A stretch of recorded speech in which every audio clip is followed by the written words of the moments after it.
Video से हम लोग स्टैटिस्टिक्स का चैप्टर नंबर 1 स्टार्ट करेंगे। ठीक है, आइए इसको स्टार्ट करते हैं। तो हमारा पहला चैप्टर है concept of economics and significance of statistics in economics. Okay, कि इकोनॉमिक्स क्या है, उसके सिग्निफिकेंस क्या है और स्टैटिस्टिक्स का क्या सिग्निफिकेंस है इकोनॉमिक्स में। पहला है टॉपिक कॉन्सेप्ट ऑफ इकोनॉमिक्स। देखो, हर एक इंडिविजुअल जो है वो कुछ ना कुछ इकोनॉमिक एक्टिविटी करता ही करता है। कोई कंजम्पशन करता है तो कोई प्रोडक्शन करता है, यानी कोई जैसे हम लोग जो है एज अ कंज्यूमर कंज्यूम करते हैं, तो कुछ लोग प्रोड्यूसर्स हैं वो प्रोडक्शन करते हैं। लाइक फार्मर क्या करते हैं, वो प्रोडक्शन करते हैं, और हम लोग क्या करते हैं, कंजम्पशन करते हैं। तो ये सारी एक्टिविटीज़ जो हैं इकोनॉमिक एक्टिविटीज़ कहलाती हैं। इन एक्टिविटीज़ की स्टडी करना इकोनॉमिक्स में आता है। ओके, इकोनॉमिक्स के डिटेल डिस्कशन हमने माइक्रो इकोनॉमिक्स में भी किया था। अब इसमें हम लोग आगे चलते हैं, देखते हैं क्या क्या है। सबसे पहला है टॉपिक कॉन्सेप्ट ऑफ इकोनॉमिक्स। देखो, every individual ranking from a child to an old man is engaged in some economic activities. हर एक इंडिविजुअल जो होगा, हर एक पर्सन जो है वो, चाहे वो बच्चा हो या फिर बूढ़ा, वो कुछ ना कुछ इकोनॉमिक एक्टिविटी करता ही करता है। Like consumption, production. Okay, consumption, हम लोग एज ए कंज्यूमर कंजम्पशन का काम करते हैं, सामान खरीदते हैं और यूज़ करते हैं। और प्रोड्यूसर्स क्या करते हैं, उन सामानों को प्रोड्यूस करते हैं, यानी कि प्रोडक्शन का काम करते हैं। तो ये सारी एक्टिविटीज़ इकोनॉमिक एक्टिविटीज़ में ही आती हैं। Okay, who is consumer. Consumer कौन है भाई, जो वो पर्सन जो कि अपने वांट्स को सेटिस्फाइड करने के लिए सामान खरीदे यूज़ करता है, वही पर्सन कंज्यूमर कहलाता है। Okay, a consumer is one who consume goods and services for satisfaction of his wants, यानी अपनी ज़रूरतों को पूरा करने के लिए जो सामान को कंज्यूम करता है, यूज़ करता है, वो कंज्यूमर कहलाता है। What is consumption. तो कंजम्पशन क्या हो गया, अब ये जो कंज्यूमर है, ये जो प्रोसेस करेगा, वही प्रोसेस कंजम्पशन कहलाएगा। Okay, consumption is the process of using up utility value of goods and services for the direct satisfaction of our wants. यानी कंजम्पशन क्या है, कंजम्पशन वो प्रोसेस है जिसमें हम गुड्स एंड सर्विसेज का यूटिलिटी वैल्यू जो है यूज़ करते हैं, यूटिलिटी वैल्यू को कंज्यूम कर लेते हैं, जिससे कि हमारे वांट्स को सेटिस्फाइड किया जा सके। यूटिलिटी वैल्यू क्या है, ऑलरेडी हम लोगों ने माइक्रो इकोनॉमिक्स में डिस्कशन कर लिया है कि भाई कोई भी सामान अगर होगा तो उसकी जो है प्रोडक्शन प्रोसेस के थ्रू उसको यूटिलिटी को इंक्रीज़ किया जाता है, यानी कि उसको यूज़ करने लायक बनाया जाता है। लाइक गेहूं को आटा में कन्वर्ट किया जाता है। गेहूं को डायरेक्ट हम कंज्यूम नहीं कर सकते, लेकिन वो आटे में कन्वर्ट हो गया तो फिर हम उसको कंज्यूम कर सकते हैं। तो यहाँ पे उसकी यूटिलिटी बढ़ गई। ओके, फिर ऐसे ही आटे को अगर ब्रेड में कन्वर्ट कर दिया तो यूटिलिटी और बढ़ गई। तो अब इस ब्रेड को जब हम कंज्यूम कर लेंगे तो हम ये कहेंगे कि हमने इस ब्रेड की यूटिलिटी को कंज्यूम कर लिया। ओके, ऐसे ही कंजम्पशन का क्या मतलब हो गया, कंजम्पशन में गुड्स एंड सर्विसेज की यूटिलिटी वैल्यू को क्या किया जाता है, कंज्यूम किया जाता है।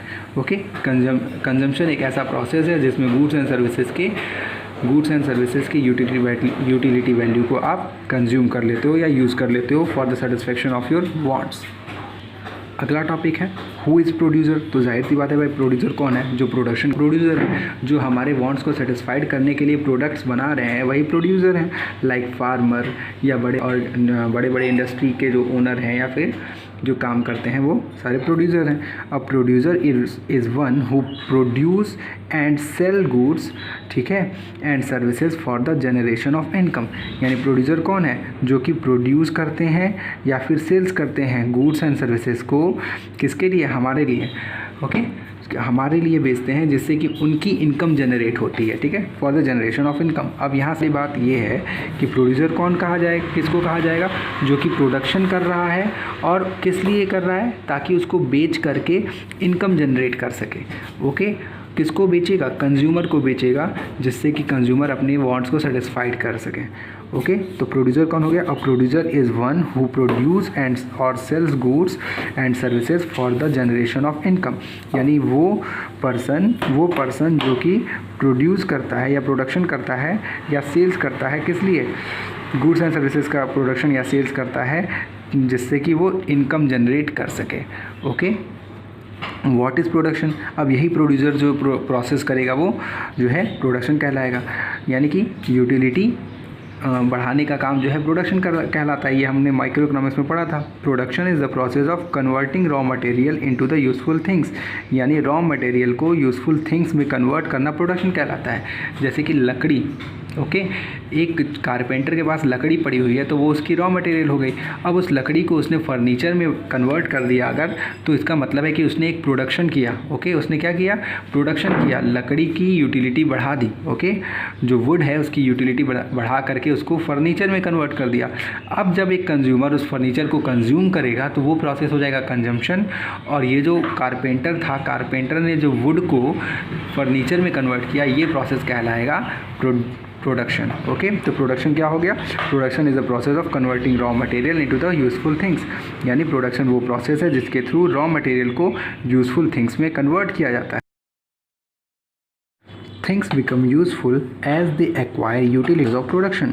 जो सामान है, जो रॉ मटेरियल है, वो यूज़फुल हो जाता है। क्या हो जाता है? यूज़फुल हो जाता है प्रोडक्शन प्रोसेस के बाद। क्यों? क्योंकि वो जो है यूटिलिटी वैल्यू एक्वायर कर लेता है। कहने का मतलब ये है, जो अभी हमने एग्जांपल लिया था फर्नीचर वाला, उसी एग्जांपल पे चलते हैं कि जो वो वुड था, वो वुड क्या आपके लिए यूज़फुल था? नहीं। उसी वुड को जब फर्नीचर में कन्वर्ट कर दिया गया तो उसकी यूटिलिटी वैल्यू बढ़ गई, यानी कि अब वो यूज़फुल हो गया। ओके, अब वो यूज़फुल हो गया अगर हम, और प्रोडक्शन प्रोसेस के थ्रू हम यूटिलिटी वैल्यू को ही बढ़ाते हैं। ओके, तो आई थिंक आपको क्लियर हो गया कि हु इज़ कंज्यूमर, जो कंज्यूम करता है, जो सामानों को कंज्यूम करता है अपने वांट्स के सेटिस्फेक्शन के लिए। कंजम्पशन क्या है? ये कंज्यूमर के थ्रू किया गया प्रोसेस है, ठीक है, जहाँ पे वो यूटिलिटी वैल्यू को कंज्यूम कर लेता है। प्रोड्यूसर क्या हो गया? कौन हो गया? जो कि प्रोडक्शन करता है for the generation of income, ठीक है। और प्रोडक्शन क्या है? प्रोडक्शन वो प्रोसेस है जिसमें कि यूटिलिटी वैल्यू को इंक्रीज़ किया जाता है। ओके, अब हम आगे चलते हैं। ओके, अब कुछ कॉन्सेप्ट और हैं। What is saving? सेविंग क्या है भाई?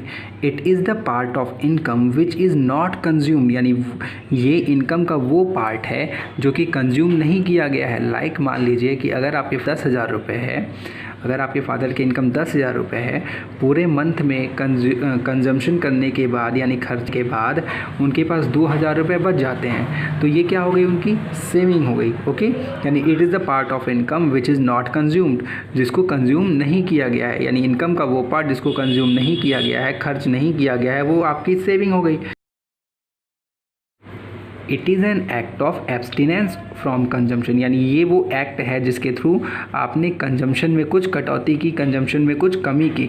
ओके, 10,000 रुपये का जो आपका पैसा इनकम था उसमें से 2,000 रुपये आपने बचा लिए हैं, यही सेविंग कहलाता है।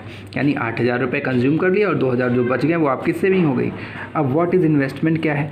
देखो, इन्वेस्टमेंट का मतलब होता है इन्वेस्ट करना, यानी पैसा लगाना। अब कहाँ लगाएंगे भाई? जो प्रोड्यूसर्स होते हैं वो कुछ एसेट्स खरीदते हैं, फिक्स एसेट्स खरीदते हैं, ठीक है, कुछ फिक्स एसेट्स खरीदते हैं जिन एसेट्स का यूज़ वो इनकम जनरेशन में करते हैं। इनकम जनरेशन में कैसे? जो भी प्रोड्यूसर होंगे वो जो भी मशीनरीज़ खरीदेंगे उन मशीनरीज़ को किस प्रोसेस में लगाएंगे? प्रोडक्शन प्रोसेस में ही तो लगाएंगे। तो यही जो मशीनरीज़ वो ख़रीद रहे हैं या जो इन एसेट्स में जो वो पैसा लगा रहे हैं, यही पैसा उनका इन्वेस्टमेंट कहलाता है। Okay, it is expenditure by the producer on the purchase of such assets which help to generate income, यानी ये वो खर्चे हैं प्रोड्यूसर्स के जो कि वो एसेट्स में खर्च करता है और इन एसेट्स के थ्रू वो इनकम जनरेट करता है। लाइक एक फार्मर अगर एक ट्रैक्टर ख़रीद रहा है तो उस ट्रैक्टर से वो करेगा क्या? उस ट्रैक्टर से वो क्या करेगा भाई? उस ट्रैक्टर से वो जो है प्रोडक्शन ही तो करेगा। तो उस ट्रैक्टर से अगर वो प्रोडक्शन करेगा, यानी कि उस ट्रैक्टर का यूज़ वो किस लिए ले रहा है? इनकम जनरेशन करने के लिए। तो यही प्रोसेस इन्वेस्टमेंट कहलाएगी। ओके, आई थिंक आप लोगों को अभी तक क्लियर हो गया होगा कि कंज्यूमर क्या है, कंजम्पशन क्या है, प्रोड्यूसर क्या है, प्रोडक्शन क्या होता है, सेविंग इन्वेस्टमेंट क्या है। तो ये सारे कॉन्सेप्ट इकोनॉमिक्स के ही हैं। हम लोग बारी बारी से सबको देखेंगे। आइए आगे चलते हैं।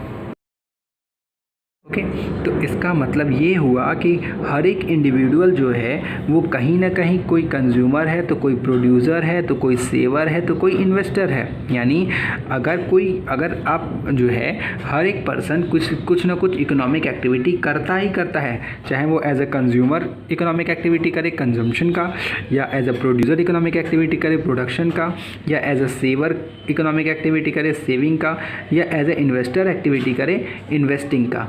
यानी हर एक पर्सन इकोनॉमिक एक्टिविटी करता ही करता है as a consumer, as a producer या फिर एज अ इन्वेस्टर। ओके, तो इस तरीके से आप कह सकते हो कि economic activity includes consumption, production, saving, investment and many more.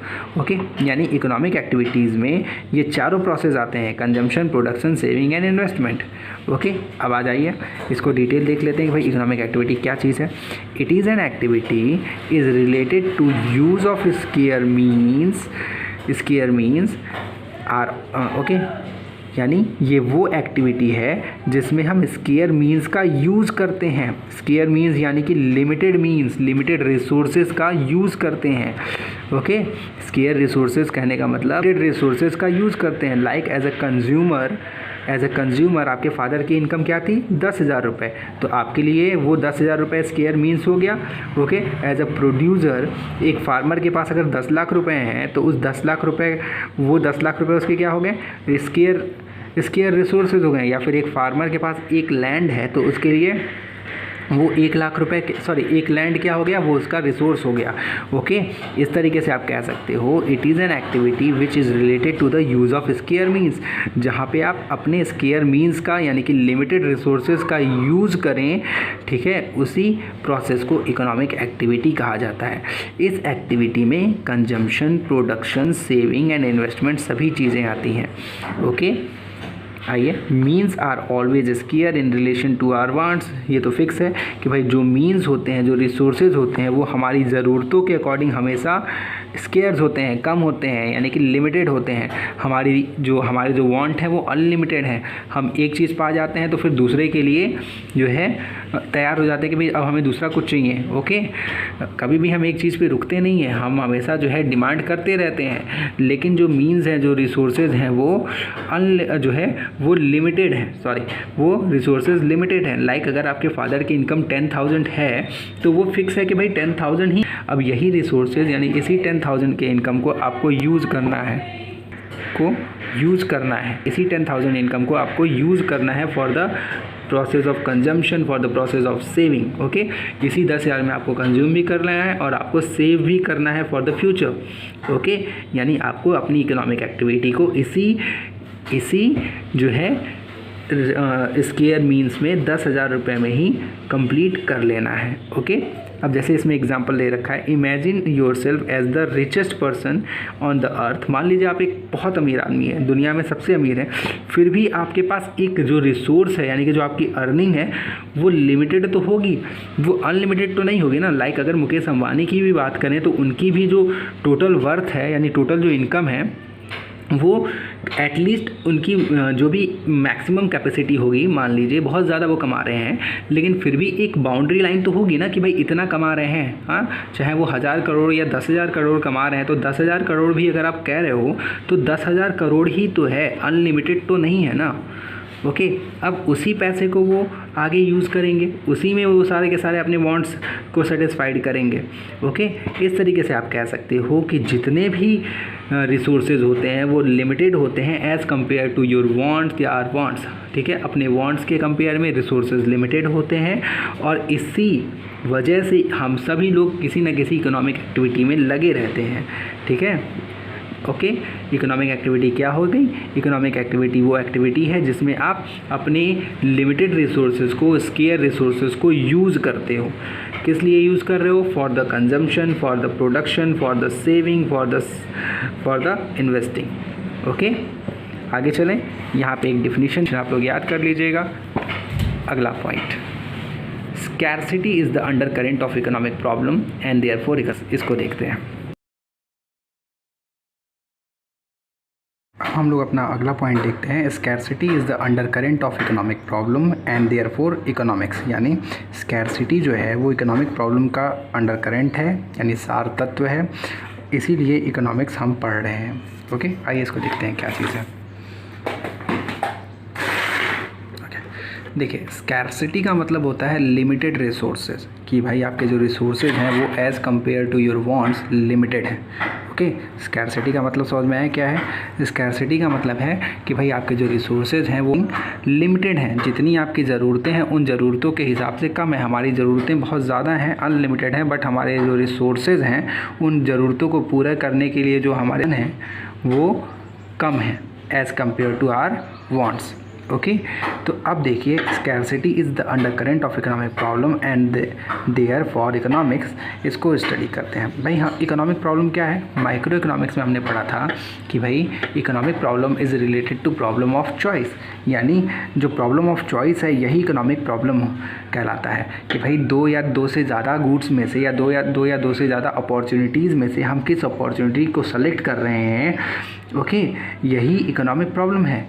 Okay, problem of choice जो है वही इकोनॉमिक प्रॉब्लम है। अब ये प्रॉब्लम ऑफ चॉइस जनरेट क्यों होती है? ये जनरेट होती है due to scarcity and alternative uses. Okay, यानी प्रॉब्लम ऑफ चॉइस क्यों जनरेट होती है? क्योंकि स्कैरसिटी है और हमारे जो रिसोर्सेज हैं एक तो स्केयर हैं, दूसरी तरफ उनके एक से ज़्यादा यूजेस भी हैं। इसको एक एग्जांपल से समझते हैं। मान लीजिए आपके पास 100 रुपये हैं। ओके, मान लीजिए आपके पास 100 रुपये हैं, तो मैंने आपके पास जो ये 100 रुपये हैं एक बाउंड्री बांध दी ना कि आपको जो भी खर्च करना है वो 100 रुपये में ही खर्च करना है, 100 रुपये से ज़्यादा खर्च नहीं कर सकते हैं। ओके, और आप इस 100 रुपये का यूज़ कहीं भी कर सकते हैं। आपके पास बहुत सारा ऑप्शन है। आप चाहो तो पेन कॉपी पेंसिल ख़रीद लो, चाहो तो भाई उसका कहीं पे जाके किसी स्टूडेंट को ट्रीट दे दो। ओके, या आइसक्रीम खा लो या कोल्ड ड्रिंक पी लो या जो भी चाहो, मतलब आपके पास बहुत सारे ऑप्शंस हैं। तो आपके पास एक तो मीन्स स्केयर हो गए, लिमिटेड हो गए कि भाई 100 ही रुपये हैं, दूसरी तरफ उसके एक से ज़्यादा यूज़ हैं। अब इन सारे यूज़ में से कौन सा यूज़ आपको ज़्यादा सेटिस्फाइड करेगा, उसी यूज़ को आप सेलेक्ट करोगे, उसी यूज़ को आप चूज़ करोगे। तो यहाँ पे क्या जनरेट हो रहा है? Problem of choice. ओके, क्यों जनरेट हो रहा है? क्योंकि आप सोर्स हैं जो 100 रुपये हैं वो स्केयर्स हैं। ओके, यानी कि लिमिटेड है कि भाई 100 रुपये ही है, आपको जो करना है इसी 100 रुपये में ही करना है। ऐसे ही हर एक इंडिविजुअल के जो रिसोर्सेज होते हैं वो लिमिटेड होते हैं। उन्हीं रिसोर्सेज के साथ उनको इकोनॉमिक एक्टिविटीज़ करनी होती है, इसीलिए सबके पास प्रॉब्लम ऑफ चॉइस जनरेट होता है कि भाई उनको सेलेक्ट करना पड़ता है best use. Okay, best use select करना पड़ता है जिससे कि वो अपने आप को सेटिस्फाइड कर सकें। जैसे अगर आपके पास 100 रुपये हैं, उसके बहुत सारे यूज़ हैं कि भाई आप पेन खरीद लो या कॉपी खरीद लो या फिर उसका कोल्ड ड्रिंक पी लो या फिर कहीं जाके मूवी देखाओ। ओके, अब इसमें से कौन सा यूज़ आपको ज़्यादा सेटिस्फाइड करेगा उस यूज़ को आप सेलेक्ट करोगे, उसी को चूज़ करोगे। तो आखिर इन सारे ऑप्शंस में से किसी एक को ही आप क्यों सेलेक्ट कर रहे हो? क्योंकि ये जो रिसोर्सेज हैं वो फिक्स हैं कि 100 रुपये ही हैं आपको के पास और इन सब में से कोई एक ही काम आप कर सकते हो। ठीक है, यानी ये प्रॉब्लम ऑफ चॉइस जनरेट क्यों हो रही है? क्योंकि रिसोर्सेज जो हैं वो स्केयर हैं और उनके एक से ज़्यादा जो हैं यूज़ हैं, यानी उनके अल्टरनेटिव यूज़ हैं। ओके, अब इसी स्कैरसिटी की वजह से प्रॉब्लम ऑफ चॉइस जनरेट होती है। ओके, और इसी प्रॉब्लम ऑफ चॉइस को हम लोग कहते हैं इकोनॉमिक प्रॉब्लम। अगर स्कैरसिटी नहीं होगी, मान लीजिए मैं आपसे बोल देता हूँ कि आपके पास पैसे हैं, क्या हैं? पैसे हैं। ओके, अनलिमिटेड पैसे हैं। ओके, अनलिमिटेड पैसे हैं, मतलब मैं यहाँ आपको कोई बाउंड्री नहीं दे रहा हूँ कि आपके पास 100 रुपये हैं या 1000 रुपये हैं या 10,000 हैं। मैं कह रहा हूँ आपके पास अनलिमिटेड पैसे हैं। तो क्या आप कोई चॉइस करोगे? आपको जो मन की बात ही छोड़ दो, आप सब कुछ खरीद डालोगे, सब कुछ कर डालोगे, मतलब कि जितने जो चाहोगे वो करोगे। फिर आपके पास तो प्रॉब्लम ऑफ चॉइस ही नहीं रह जाएगा। ओके, प्रॉब्लम ऑफ चॉइस क्यों जनरेट होती है? जब हमारे पास रिसोर्सेज लिमिटेड होते हैं तभी तो प्रॉब्लम ऑफ चॉइस जनरेट होती है। यानी जब हमारे पास एक बाउंड्री बंधी रहती है कि भाई मैं इससे ज़्यादा खर्च नहीं कर सकता हूँ, तभी तो हम चुनते हैं, तभी तो हम चॉइस करते हैं। नहीं तो हम तो सब खरीद डालेंगे, सारा दुकान खरीद डालेंगे, है ना।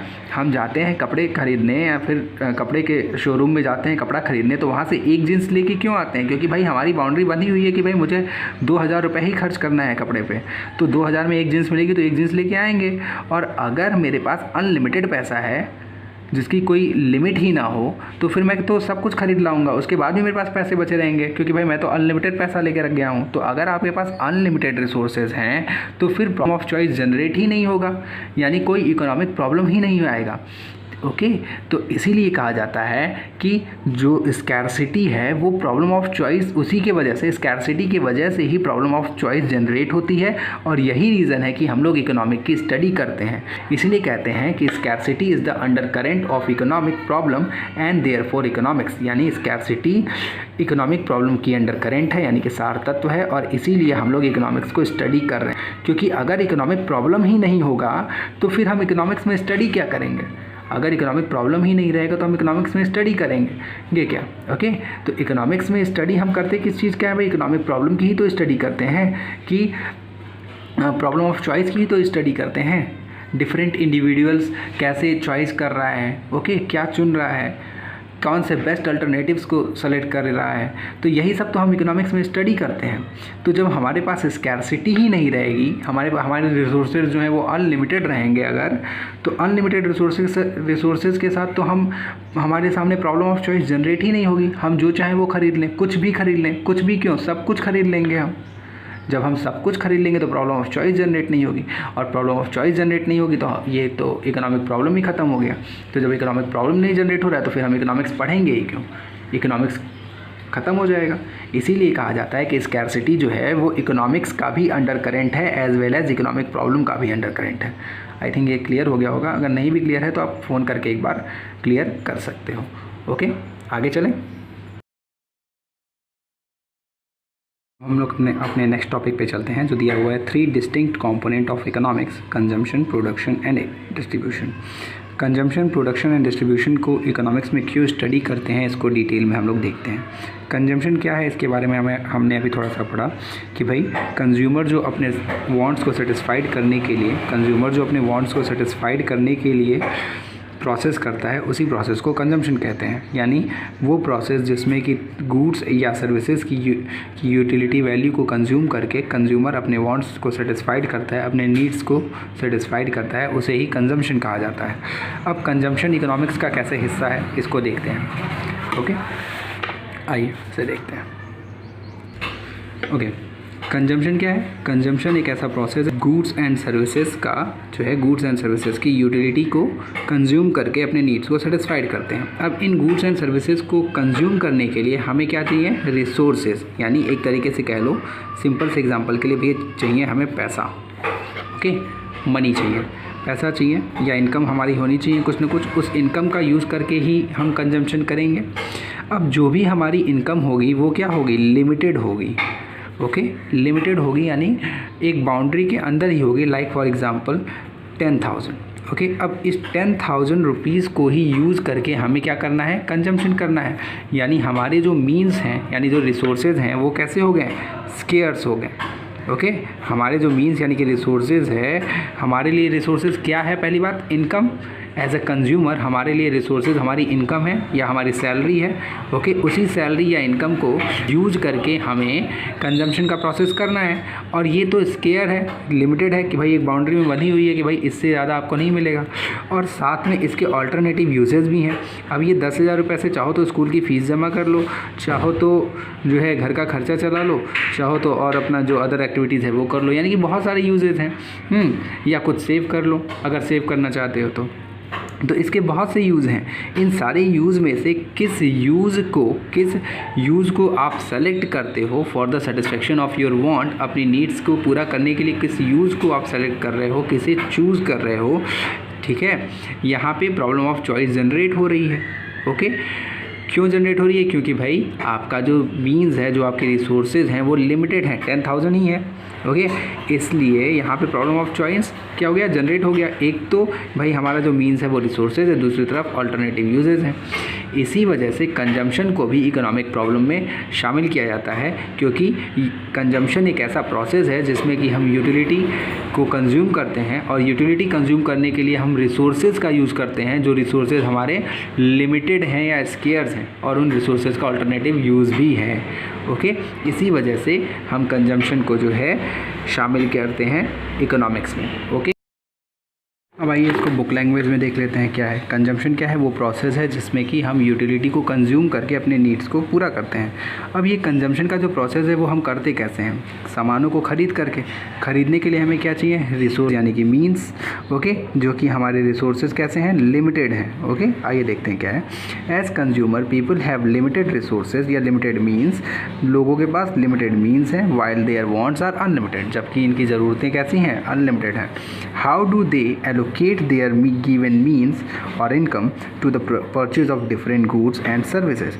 अब ये जो लिमिटेड मीन्स है उनको कैसे एलोकेट किया जाए, यानी कहाँ कहाँ पे कितना कितना खर्च किया जाए, कहाँ कहाँ पे कितना कितना यूज़ किया जाए, यही पे जो है प्रॉब्लम ऑफ चॉइस जनरेट हो रहा है, so that their satisfaction is maximized. यानी कंज्यूमर क्या चाहता है कि भाई उसका जो 10,000 रुपये का इनकम है, उस 10,000 रुपये को वो कहाँ कहाँ खर्च करे जिससे कि उसका जो सेटिस्फेक्शन है वो मैक्सिमम हो सके।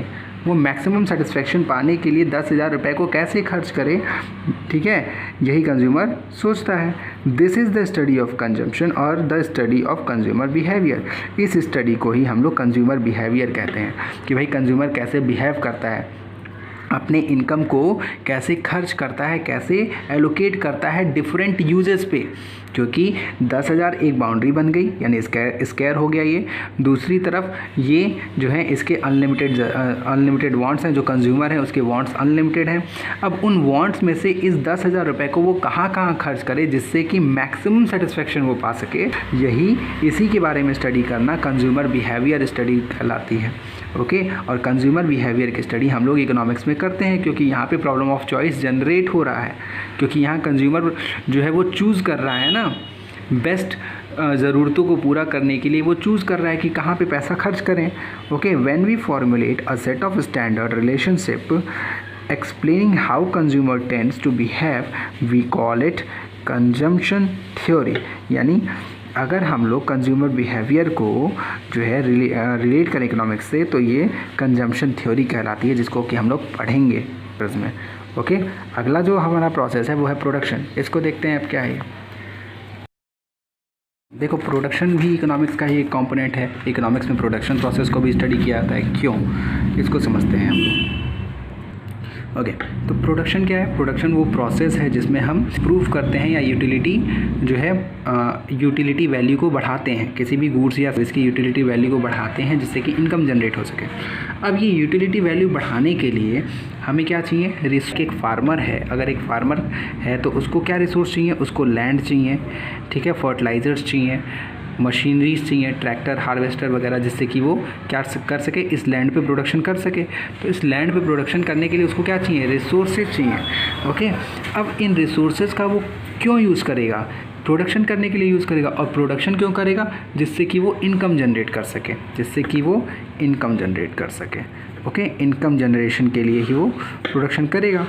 तो अब वो ये सोचेगा, कोई भी प्रोड्यूसर ये सोचता है कि वो कैसे मिनिमम कॉस्ट पे क्या करे जिससे कि मिनिमम कॉस्ट पे वो मैक्सिमम प्रॉफिट कमा सके। ओके, कोई भी प्रोड्यूसर अगर होगा तो वो उसके माइंड में यही चलेगा कि वो क्या करे जिससे कि मिनिमम कॉस्ट पे वो मैक्सिमम प्रोडक्शन कर सके। क्यों भाई, ऐसा क्यों है भाई, क्योंकि उसके पास भी जो रिसोर्सेज हैं वो लिमिटेड हैं, क्योंकि उसके पास भी इन्वेंट करने के लिए जो भी पैसे हैं वो लिमिटेड हैं। मशीनरीज ख़रीदना है, उसे लैंड यूज़ करना है, ठीक है, लैंड खरीदना है, या फिर जो भी इन्वेस्टमेंट करने हैं प्रोडक्शन करने के लिए जो भी इन्वेस्टमेंट करने हैं, चाहे मशीनरीज ख़रीदना हो, रॉ मटेरियल ख़रीदना हो, वेजेस देना हो, सैलरी देना हो, कुछ भी देना हो, ये सारे खर्चे करने के लिए उसके पास भी तो रिसोर्सेज लिमिटेड हैं।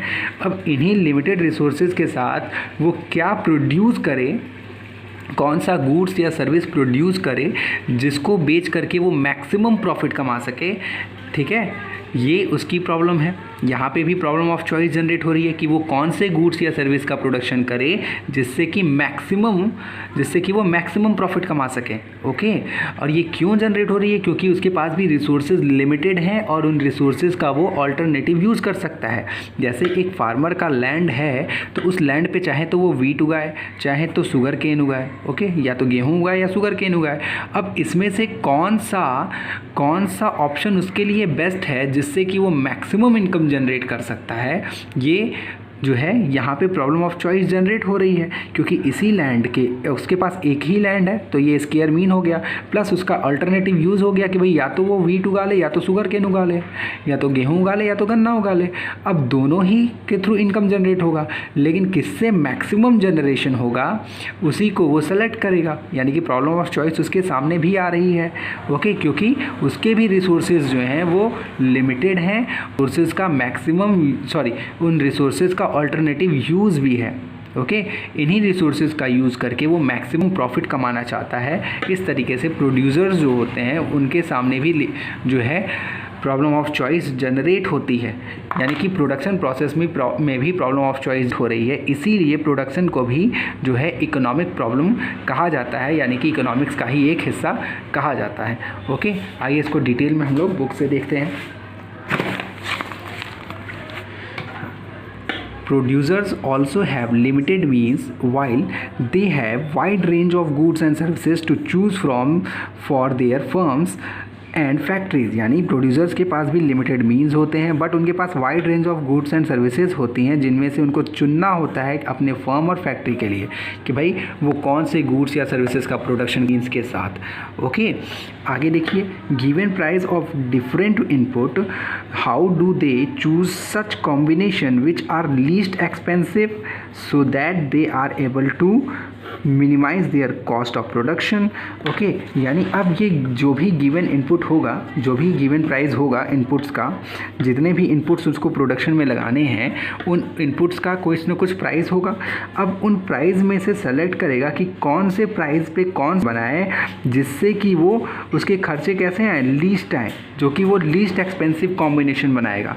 ओके, लीस्ट एक्सपेंसिव कॉम्बिनेशन बनाएगा जिससे कि उसका कॉस्ट क्या आए, मिनिमम आए, और वो मैक्सिमम प्रॉफिट कमा सके, मैक्सिमम रेवेन्यू जनरेट कर सके, मतलब कि मैक्सिमम प्रॉफिट कमा सके। ओके, मैक्सिमम रेवेन्यू जनरेट कर सके जिससे कि वो मैक्सिमम प्रॉफिट कमा सके। ओके, तो प्रोड्यूसर के सामने भी प्रॉब्लम ऑफ चॉइस आ रही है कि वो लिमिटेड रिसोर्सेज के साथ कौन से गुड्स एंड सर्विसेज का क्या कॉम्बिनेशन बनाए, किस गुड्स एंड सर्विसेज का प्रोडक्शन करे जिससे कि वो मैक्सिमम प्रॉफिट कमा सके। इसीलिए प्रोडक्शन प्रोसेस को भी हम लोग इकोनॉमिक्स का एक कंपोनेंट मानते हैं या इकोनॉमिक्स में स्टडी करते हैं। This is the study of production. Okay, इसी को प्रोडक्शन की स्टडी कहा जाता है, और the study of producer behaviour या फिर प्रोड्यूसर बिहेवियर की स्टडी कहते हैं। और जब हम प्रोड्यूसर बिहेवियर की स्टडी करते हैं या प्रोड्यूसर बिहेवियर को रिलेट करते हैं to the economics, okay, economics से जब इसको रिलेट करते हैं तो इसी को प्रोड्यूसर या प्रोडक्शन थ्योरी कहा जाता है। Okay, when we formulate a set of standard relationship explaining the behavior of producer or their production decision, ठीक है, we call it production theory. यानी जब हम प्रोडक्शन बिहेवियर को या प्रोड्यूसर के बिहेवियर को जो है एक्सप्लेन करते हैं तो इसी को प्रोड्यूसर्स थ्योरी कहा जाता है। Okay, I think production process भी समझ में आ गया होगा कि क्यों इकोनॉमिक्स का ये पार्ट है। अब है अगला डिस्ट्रीब्यूशन प्रोसेस, उसको देखते हैं।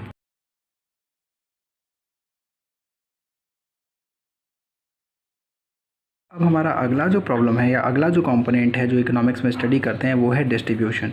डिस्ट्रीब्यूशन का मतलब है डिस्ट्रीब्यूशन ऑफ इनकम, कि इनकम को कैसे डिस्ट्रीब्यूट किया जाए। जब प्रोडक्शन किया जाएगा तो इनकम जनरेट होगी, आपने अभी सीखा। तो जो ये इनकम जनरेट हुई है उस इनकम को कैसे बांटा जाए among different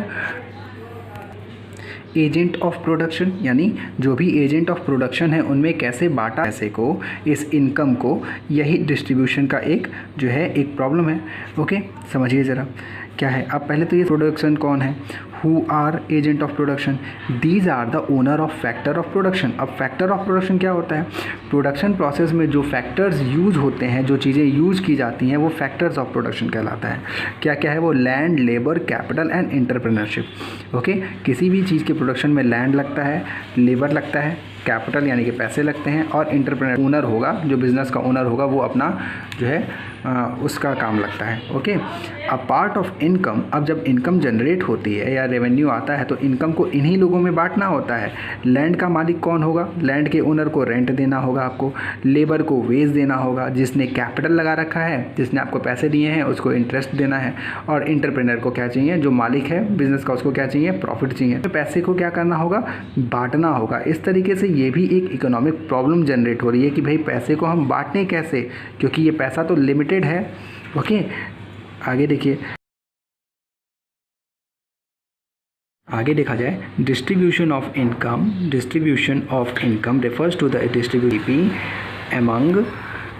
among the owner of the factors of production, land, labor, capital and entrepreneurship. यानी कि डिस्ट्रीब्यूशन ऑफ इनकम का मतलब हुआ कि डिस्ट्रीब्यूशन ऑफ जीडीपी यानी ग्रॉस डोमेस्टिक प्रोडक्शन, जो आपके देश में टोटल प्रोडक्शन हो रहा है, टोटल इनकम जो जनरेट हो रही है, उसको कैसे डिस्ट्रीब्यूट किया जाए, किसके किसके बीच में, among the different factors of production, जो कि प्रोडक्शन के डिफरेंट फैक्टर्स हैं जिनके बारे में अभी हमने ऊपर स्टडी किया। कौन कौन? Land, labour, capital and entrepreneurship. Okay, यहाँ पे इकोनॉमिक का जो है प्रॉब्लम ऑफ चॉइस जनरेट हो रहा है कि कैसे करें, किसको कितना दें, ठीक है, किसको कितना पैसा दें। ओके, यहाँ पे भी प्रॉब्लम ऑफ चॉइस जनरेट हो रहा है, इसलिए ये भी एक इकोनॉमिक्स का जो है पार्ट है। आगे देखिए, what are the economic principle on the basis of which income is distributed among owner of the factor of production। अब वो कौन सा प्रिंसिपल है, इकोनॉमिक प्रिंसिपल है जिस पे कि, या कौन से इकोनॉमिक प्रिंसिपल को यूज़ करें जिससे कि हम इनकम को डिस्ट्रीब्यूट कर सकें among different owner of factors के जो डिफरेंट ओनर हैं उनमें कैसे इनकम को डिस्ट्रीब्यूट किया जाए। Such study is called distribution theory. Study को जो है डिस्ट्रीब्यूशन थ्योरी ऑफ इनकम कहा जाता है, डिस्ट्रीब्यूशन थ्योरी इन इकोनॉमिक्स कहा जाता है। यानी जीडीपी को अमंग डिफरेंट फैक्टर्स कैसे डिस्ट्रीब्यूट किया जाए, या इनकम को कैसे डिस्ट्रीब्यूट किया जाए डिफरेंट फैक्टर्स के बीच में, land, labour, capital and entrepreneurship में कैसे डिस्ट्रीब्यूट किया जाए, किसको किसको कितना कितना पैसा दिया जाए। लाइक लैंड को रेंट चाहिए, लेबर को वेजेस चाहिए, कैपिटल पे आपको इंटरेस्ट देना है, एंटरप्रेन्योर को प्रॉफिट चाहिए। तो इन लोगों में से कितना कितना पैसा किसको किसको दिया जाए, ये भी एक इकोनॉमिक प्रॉब्लम है जो कि हम लोग इकोनॉमिक्स में पढ़ते हैं। इसी को डिस्ट्रीब्यूशन थ्योरी कहा जाता है। ओके, ये चीज़ें हम लोग आगे स्टडी करेंगे। आगे चलें हम लोग। Beside these 3 major component of economics, the economist also address such questions which are of social significance, like a question of poverty, unemployment, the question of growth with the social justice, and the question of environmental degradations as linked to various economic activities। यानी इन 3 components के साथ साथ, like जो हमने अभी तीनों पढ़ा, consumption, production and distribution के साथ साथ कुछ एक्स्ट्रा प्रॉब्लम्स भी हैं जो कि इकोनॉमिक्स में स्टडी की जाती हैं, इकोनॉमिक्स में उनके बारे में रिसर्च किया जाता है। वो कौन कौन से क्वेश्चंस हैं जो हैं, वो है पॉवर्टी की प्रॉब्लम, अनएम्प्लॉयमेंट की problem, growth with social justice की प्रॉब्लम, ठीक है, और इन्वायरमेंटल डिग्रेडेशन की प्रॉब्लम, यानी कि जो हमारा पर्यावरण जो धीरे धीरे ख़राब हो रहा है, दुर्दशा आ रही है, इन्वायरमेंट जो बेकार हो रहा है, उसके बारे में भी हम स्टडी इकोनॉमिक्स में करते हैं। ये सारी इकोनॉमिक एक्टिविटी में ही आती हैं। Okay, issue of social significance और collective significance are categorized as issue of macro economics. अब ये जो सोशल जस्टिस है या फिर सोशल सिग्निफिकेंस से रिलेटेड जो भी स्टडी है वो सब मैक्रो इकोनॉमिक्स में शामिल किया जाता है।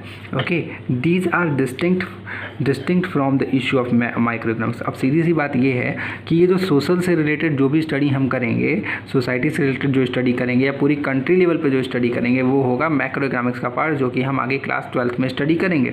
और माइक्रो में क्या पढ़ना है, हमें इंडिविजुअल लेवल पे पढ़ना है। ओके, आगे दे रखा है micro economics and macro economics. इसका कॉन्सेप्ट मैंने आप लोगों को माइक्रो इकोनॉमिक्स में दे दिया है कि भाई माइक्रो इकोनॉमिक्स वो स्टडी है जिसमें कि हम लोग इंडिविजुअल लेवल पे इकोनॉमिक प्रॉब्लम को पढ़ते हैं, और मैक्रो इकोनॉमिक्स वो प्रॉब्लम है वो स्टडी है जिसमें हम लोग कंट्री पे यानी कि होल इकोनॉमी लेवल पे स्टडी करते हैं। ओके।